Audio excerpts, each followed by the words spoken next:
Cascading problems basically refers to the idea that you start with one problem and then you think you've solved it and then you find out you have another problem. So for example, the most important thing that your cells need is oxygen. You need other things too, but without oxygen, the cells die very quickly.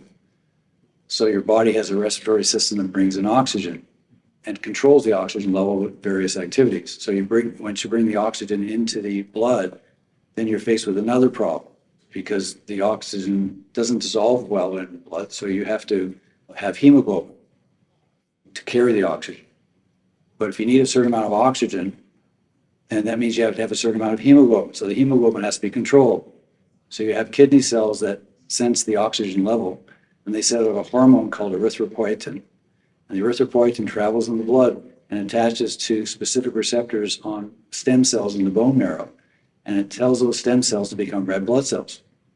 Another problem you got solved, okay, now we're controlling how many red cells are made. But then we run into another problem because hemoglobin won't work unless it's got enough iron. And if iron is free in the body or in the cell, it's toxic. So you need to be able to control the iron in the body and also its transport. So the liver makes a hormone called hepcidin that tells the intestine how much iron to bring in. And it also makes a transport protein called transferrin, which carries iron throughout the body. So at this point now, okay, we've got enough blood with enough hemoglobin, with enough iron to carry enough oxygen. So now you need a cardiovascular system to pump the blood throughout the body.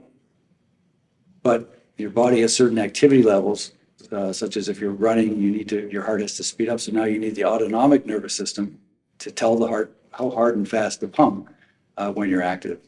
So that's cascading problems. So in order to solve the one problem of getting enough oxygen to every cell in your body, you need a respiratory system, you need the bone marrow, you need the kidneys, you need the GI system, you need the liver, and you need the cardiovascular system and the autonomic nervous system. Without any of those, you cannot accomplish it. That's engineering. At least that's what I've been told.